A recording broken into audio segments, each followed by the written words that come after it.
What's going on, YouTubers? This is Buddy coming at you with another quick video.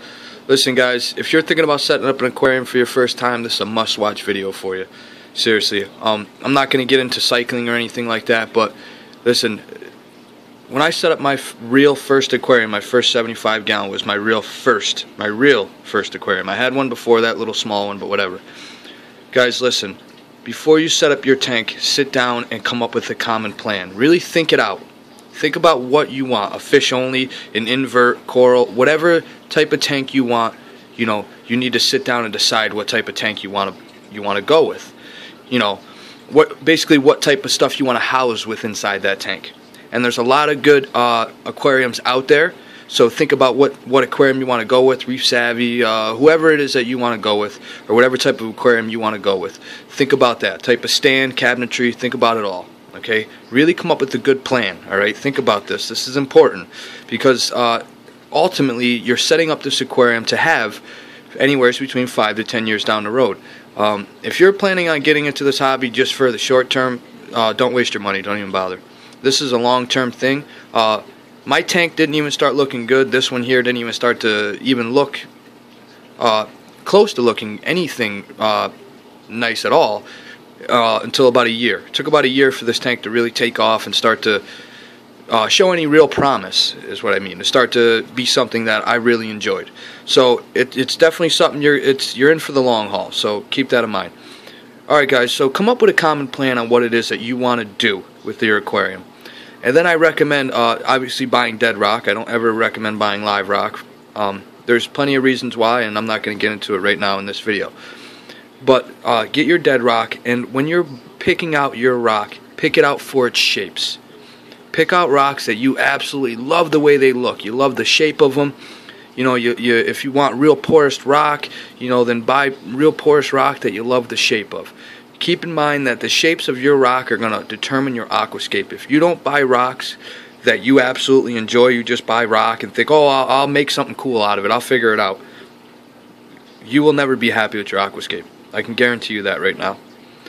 No matter how much you mess with it, no matter what, you will always look at somebody else's tank and go, oh, you know, damn, I wish I could do something like that. Their tank looks great. You know, I really love that aquascape. So, and the reason why you love their aquascape is because I'm sure they took their time and picked out rocks that they absolutely loved. And doing that, they were able to do something that they absolutely enjoyed. So, come up with a plan on what type of aquascaping, how you want your aquascape. I don't recommend doing a wall. A wall is silly. I don't recommend doing a wall unless you have a two-sided aquarium where, you know, it separates your dining room from your kitchen or living room or something like that, and you can see it on both sides, and do a wall, whatever. But a wall doesn't leave you a lot of place for coral placement. You know, you really want your aquascape to slope somehow. You know, some kind of slope to it so you can have different positionings for corals, as you can see here on my aquascape. Let me get a side shot. Now you see how it slopes, starts here and slopes up. Now that gives me coral placement all from the top, boom, boom, boom, boom, boom, boom, all the way down to the bottom. Okay, so you really want that slope. That's why I don't recommend doing a wall where it's just like this, because then I place the corals on the top and I try to stick some in right there, and then as the corals on the top grow out, to shade out the ones on the bottom. The ones on the bottom end up dying off because they're not getting adequate light, or they don't ever look right. So, you know, come up with an aquascape that's really cool. Really plan it out, guys. You know, so this way you don't set up your aquarium and then go, oh, I'm going to tear everything down and reset it up. I'm going to stress everything the hell out and tear my tank down and redo my aquascape because I hate it.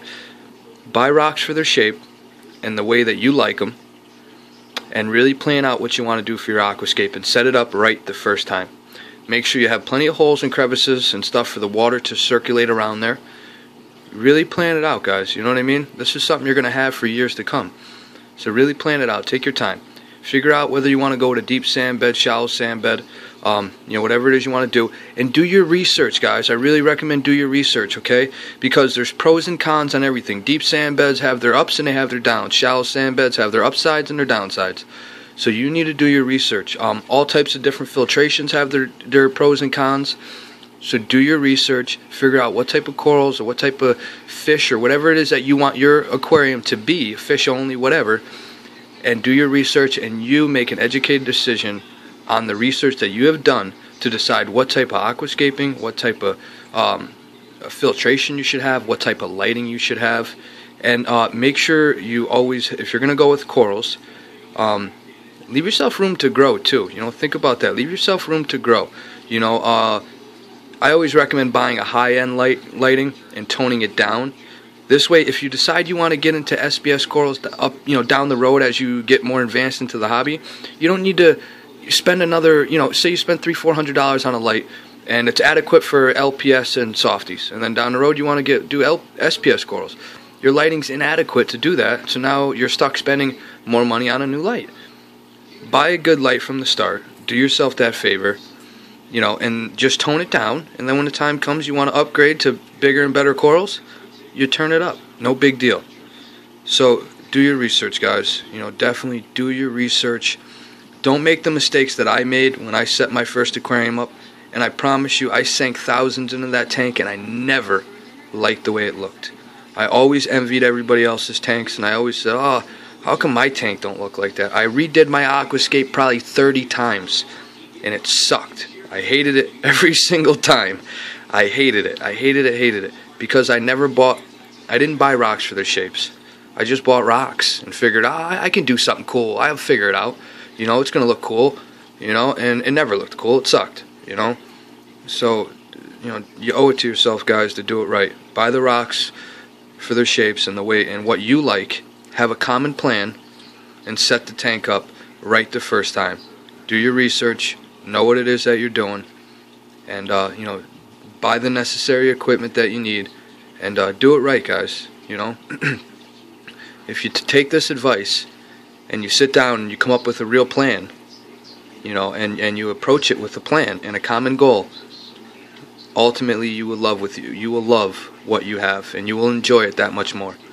Don't set up a tank and spend all this money and have it turn into a headache for you, and never be real happy with it because you're constantly switching things around because, you know, you didn't take my advice and buy rocks for their shape and have a common goal, and you have algae issues because you didn't do your research. You have inadequate filtration, you know. So do your research, know what you're doing, and take the time to do it right. You know, really take the time to do it right, guys. Alright, I hope this video is helpful for anybody that's thinking about getting into the saltwater hobby. I really hope you take my advice, you do your research, you come up with a plan, and you know, and set it up right from the start, guys, and you will be much happier. I promise you on that, guys. You really will. I can't stress that enough. Let me give you a couple quick shots. I mean, even this tank here, I love this center section here. I wanted islands in this aquarium. I'm going to touch on mine a little bit here. I wanted islands. I didn't want any kind of wall. I wanted it to kind of have levels, you know, where I have a single rock here. It's a lower level, and then I have the center section, which is kind of like my big island, you know, and then I had kind of a smaller island over here, and I'm really happy with that. You know, I took the time on this aquarium to do what I wanted. Now there's a couple things that I'm still going to add to this tank, and just haven't had the time or the extra money at the moment to do what it is that I want to finish it. This tank is not by any means finished. I see back in here, you'll see where the overflow box is. There's this little gap here. There he goes, just a little gap there. So what I'm going to do is I have acrylic rods coming, just one, and I have you know, some shelving pieces, and some other smaller pieces of live rock, real porous. I got the Bucani rock coming, and some shelving rock from Bulk Truth Supply, and I'm going to drill it out. I'm going to drill them out, and I'm going to place it, you know, and I'm going to place the shelving the way that I want, and I'm going to stick it back in here to fill up this space right here. And it's just going to come up to right about here, you know, right below that power head, and there's going to be some shelves on it, and I'm going to place some SPS corals on there. So when they grow out, it's going to look really good, and it's going to fill in back in there. And then this aquarium will be done. It'll be finished, and then I will watch it grow out and really enjoy it. Now, as you can see, now in this tank, I didn't want the aquascaping to go all the way to the top, because what I found out for me was the last tank that I did, where I had the rocks go up really high. It looked awesome, but what I found out was a lot of the corals would get burnt out because of the fact they're really close to the lighting, and the corals down below weren't getting enough lighting because I had to tone the lights down for the corals that were up high. So as of right now, some people look and go, you know, it looks great, but if the rocks went higher, it'd be awesome. When those corals grow out, and I got big bricks of corals growing up towards that light and filling in that area, it's going to look absolutely amazing. Okay, so that's where I came up with this common plan for my aquarium and really thought about it and took the time and said, this is what I'm going to do, because when the corals grow out, it's going to look absolutely amazing. So like I said, guys, sit down, take the time, plan it out, and do it right from the start, and you will not regret. You will not regret it. Alright guys, this is Buddy signing out. I'll give you a couple quick close-ups. See, even my lighting's very intense. I even have some chalice corals here that I have to hide underneath this Duncan coral right here, because you know, there's too much lighting for them. And as you can see, they were starting to bleach out and die off on the edges there, and the skin's starting to grow back, and they're going to do fine. That's a pumpkin patch lobophilia right back there. Pumpkin patch lobophilia. It's actually really sharp. He was bleaching a little bit, and I had to stick him over here because I do have intense lighting on this aquarium, and they're Ecotech Radion Gen 3 Pro, and it's only at 68% intensity, and you know, it's still pretty bright. As you can see, some of these rocks here are new, these 3 pieces, and you know, once this island is fully covered, it's going to look really sharp. Now let's come over here, and I have a couple small little frags that I stuck there, because when they grow out, it's going to give it a real 3D look. It's going to look really cool. And then this is my center section, as you come across. And when they grow out, it's going to look beautiful when they grow out. Get a couple close-ups here. You can really see starting to see really see the pink tips on camera now. I've adjusted it a little bit. There's my red planet.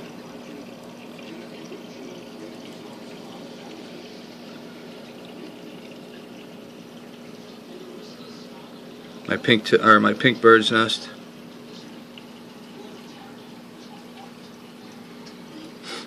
I gotta separate those two. Somehow they got pushed together. My fungia plate. There's my Cyphastrius in the back. My neon green Hydorpha, my war coral, Mani, Favia, bubble in the back. So guys, come up with a plan, set your tank up the way you want, and you'll absolutely love it. Alright guys, this is Buddy signing out, some quick thoughts. Alright guys, happy reefing.